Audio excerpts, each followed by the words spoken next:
I did talk about, I did say that in a pandemic, and we're still in it. Yeah. And so it has been consistently, if we think about 2020 and we had bushfires and floods, and then we went into the pandemic, we've really been in disaster mode for far too long. And if I think about nurses and the nurses that I've spoken to and know, there's a nurse who is a young mother who left her kids and her family to go for 6 weeks and care for people in other places. There's nurses who are managers and educators supporting the environment.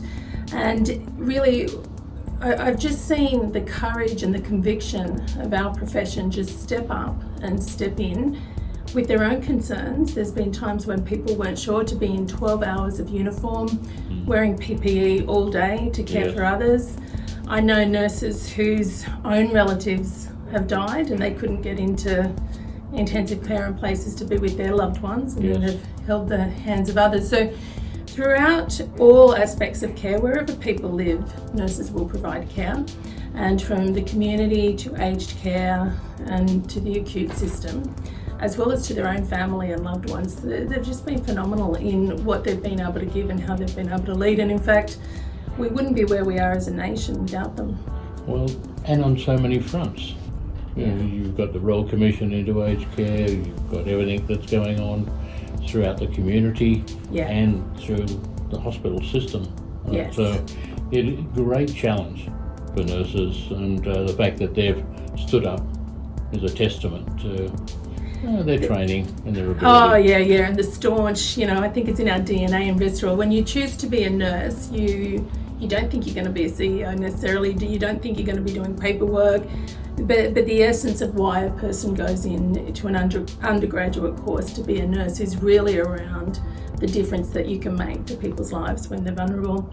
And Kevin, talking about the Royal Commission is a great example right now, because what we've seen from the Royal Commission is hundreds of recommendations, but we're really going back to a time when the care in nursing homes was nursing led.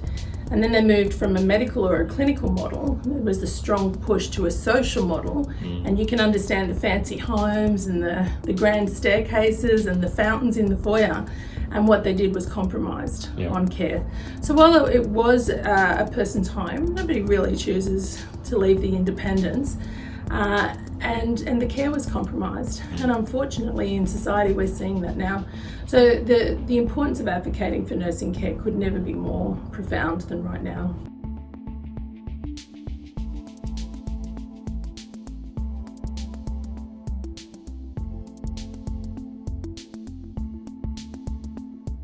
The importance of, if you think of the boardroom, when anyone thinks of a boardroom, they probably don't think of women, or if they do, they won't think of nurses. And we know that the nursing profession is still all about 90% female dominated.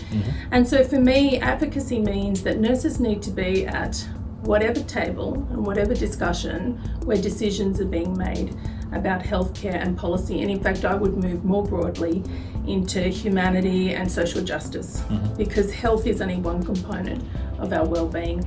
But let's start there, because we don't have a voice at that table. So I'll start where we need to start and then see how far we can go.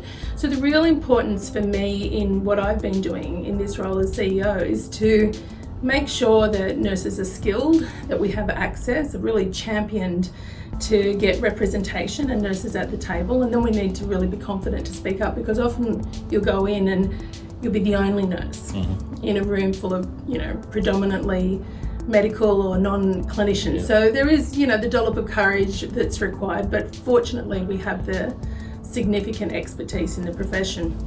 So it's about creating the opportunity, but really I want to move us socially to a place where anybody's having a meeting or a discussion about healthcare, whether it be the boardroom or wherever that may be throughout the system, that they wouldn't even start to have a meeting or a discussion or chair the room without saying, where's the voice of the nurses, where's the voice of the consumers, and understand about representation and inclusion. Yeah, interesting point, because nursing makes up so much of the workforce.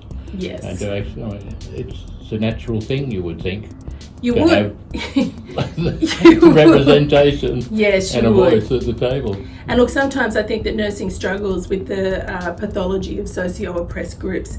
You know, we have the numbers, but we haven't necessarily had the power and the influence. And some of that's gender, some of that is societal, how women have been perceived. And a lot of it is that nurses just get in and do so much damn hard work that they forget to take time out to advocate politically and to influence, because they're just so in there making a difference for the people that they serve. They, you know, we forget to say, hang on, we need to serve ourselves to be more powerful for the people that we look after.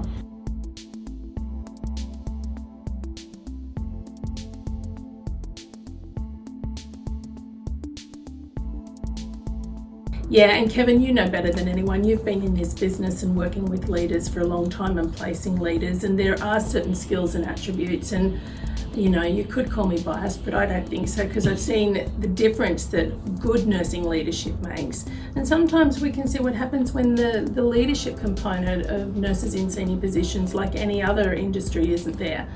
And so something that I'm really proud of is developing and launching the Institute of Leadership. You know, we are the Australian College of Nursing. We are the overarching peak body, if you like, for all nurses. There's 56 specialty organisations. A lot of them are volunteer-led and fairly small, but our place is in the macro. And so what does that mean when we connect internationally and globally?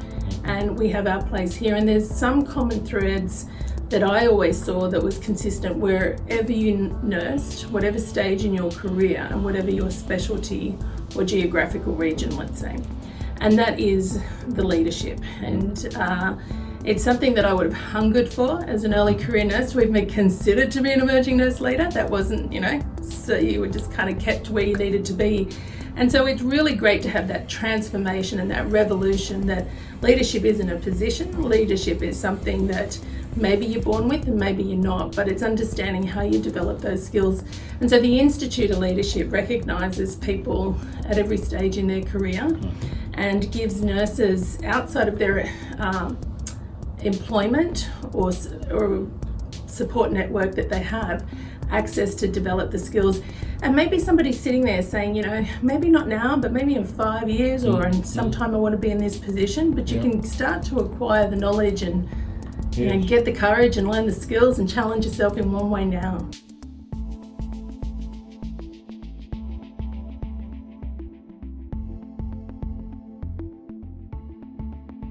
Yeah, so that we're already reaching milestones that I hadn't seen, and it's because of being responsive and flexible.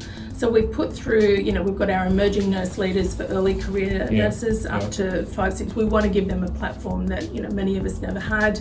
We've got our mid-career program. This is about nurse executives, nurse leadership, investing in the next generation. So we're constantly reinforcing how we nurture and mentor. And then the role for nurse executives. But the pandemic brought many, many challenges, but many opportunities. And so last year I could easily see how nurses' leadership was going to save the nation, save the world. You know, no small feat, but realistically, our profession was going to be absolutely vital.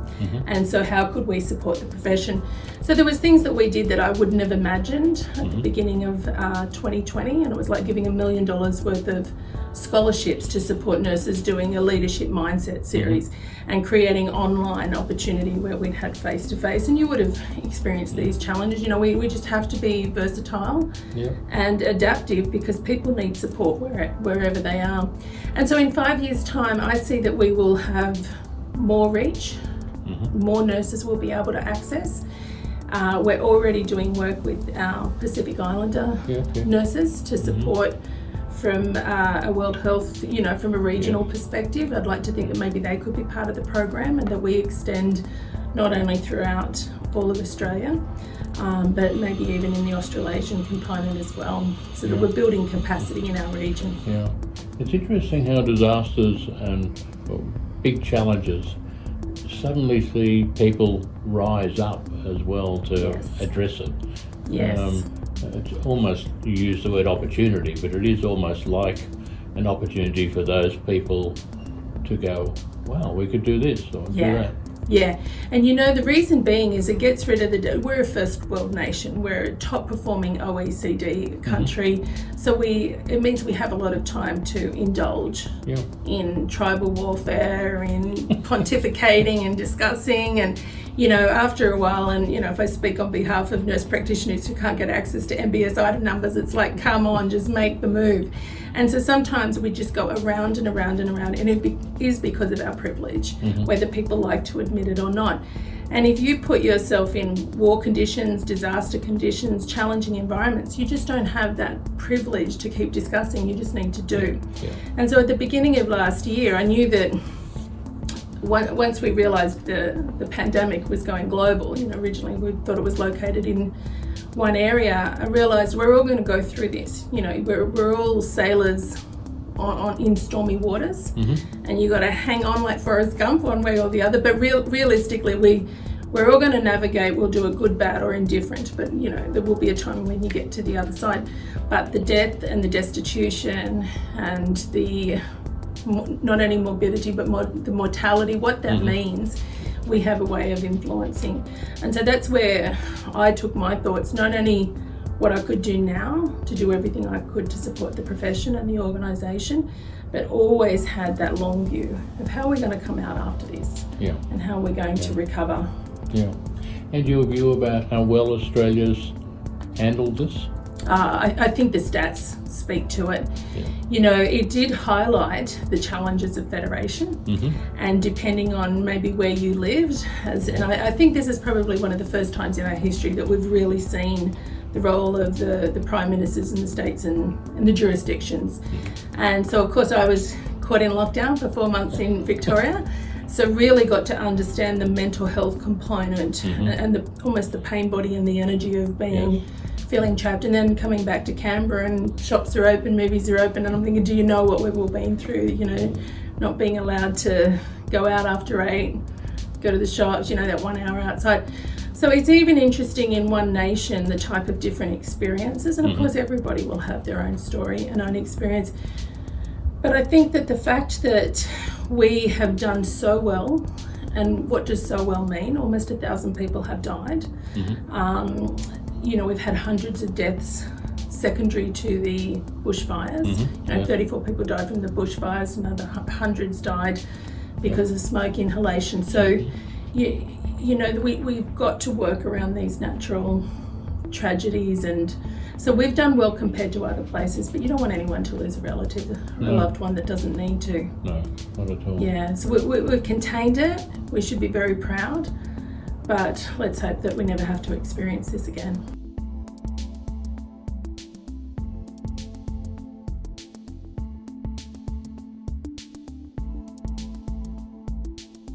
My personal credo or motto, which I've had for years, is dare to be different.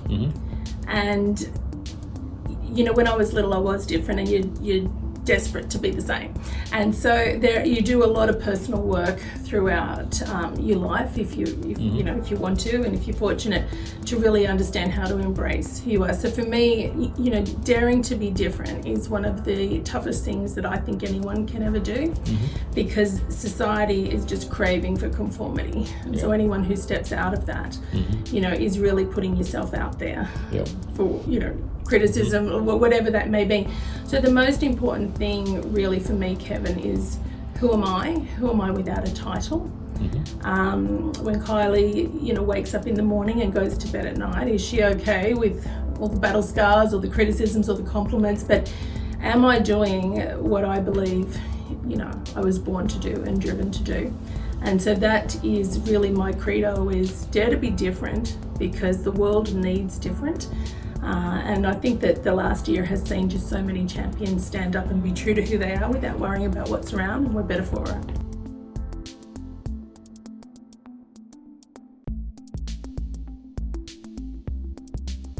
Yeah, I think this is a great question, and I think that for someone like myself, every experience, it's either going to be positive or negative. Goodness hope it's not indifferent, because that's a sad state of being. So I always work to intend to have a positive experience, but if you have a negative experience with someone, it's always, okay, why has this come in? What can I learn from it? So not every person that has taught me has been positive, and sometimes you think, okay, I'm never going to do that, and that's how you learn by exception. And but then I have had incredible people. Some you watch for a distance, some you get to know. Kathy Baker, Deb Baconi, these phenomenal people that have just really championed. And so I was just very lucky that they came into my life. And then there's other people that you see or you're close to. So what I would suggest to anybody looking, and a mentor is different to a coach. Coach is going to tell you to do 600, or 600, but it's 100 sit-ups whether you want to or not. It's like, get down there. But it really is interesting. So understand what you need. Every athlete, every person that's excellent in what they do in any other industry would be coached, and we wouldn't question it. The top performing athletes need even more coaching, even more psychology and physical training. We get into management or into the health industry and it's like, no, leave me alone, I've got this. And of course you don't. You need all the support that you can get. And it is lonely at the top, so the more senior you are, you need that safety and support. So my advice to anybody would be understand the difference between mentoring and coaching. Look for both, or what you need at the time, and look for people who will challenge you. It is so easy to find someone who's going to sit with you and tell you what you want to hear and you're doing okay, and sometimes that's a friend or a family member. So I would say look for somebody, really have mindfulness around what they say that doesn't resonate with you and does, because there's the richness in that truth. And hope to find somebody that cares enough about you to challenge you, and you care enough about yourself to be challenged to get to a different place, because that's where the true growth is and the real opportunity in our lives, not just in our profession.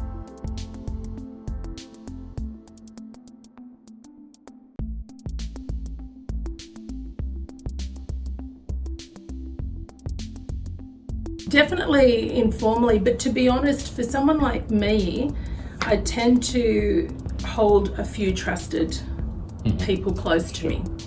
And once, trust is a big thing for me.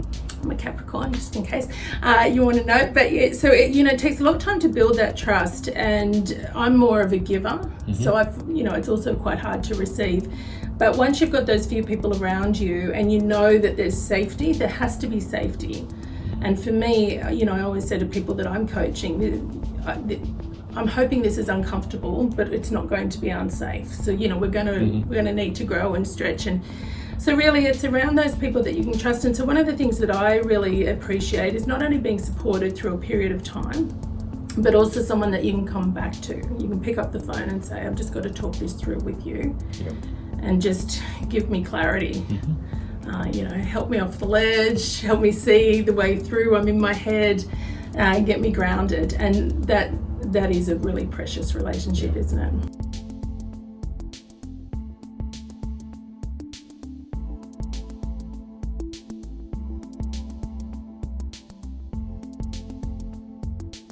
Yeah, look, as there's so many challenges, and I've had probably more than my fair share of personal and professional challenges. But if I think of a great example, last year just brought so many challenges in different ways. And so some of the greatest learnings, if I think of, being post-op myself after major reconstructive surgery, I promised the president, I promised myself for self-care, I'd cocoon myself and be on bed rest. And of course I was in Victoria, the breakout, 30% of the workforce contracted COVID. There was things. Now, you and I know, Kevin, if that was HIV, it'd be a very different scenario of tolerance, wouldn't it would. In terms of breakout. So I was getting calls because I have so many people who connect with me. And so I was getting so many calls. And I remember one day I was on the phone for 12 hours. My son's like, you need to rest. But just what really impacted me was hearing the concerns of the nurses, knowing that they weren't able to navigate being heard. And I was calling the head office now, but I kept thinking, all right, we need to do something. We need to step up. And so for me personally, there can be times when you're on leave or you're off duty, but really it didn't sit well with me as a person. And even my son said, you know, Mum, you've had your foot done. You're not in intensive care intubated. Like, I can see you struggling more because you can't help. And so I wrote a letter to all the nurses in Victoria. Okay. And that hit the papers and created a media frenzy. I had the TV at my door while I was on crutches. But it was really important for me to know that, you know, I've always said, Kevin, if you have a smart brain and a kind heart and a good voice, use it for the good. And so for all the nurses that felt that they didn't have a way of communicating, I just needed to get up and get on with it. And then we were able to have discussions with the government, and the media played a really important part. And to know nurses had access to PPE after that, then I could go back to bed and heal. Absolutely, but that's what made you a leader. Oh, thank you. It's a doer. I'm a worker bee.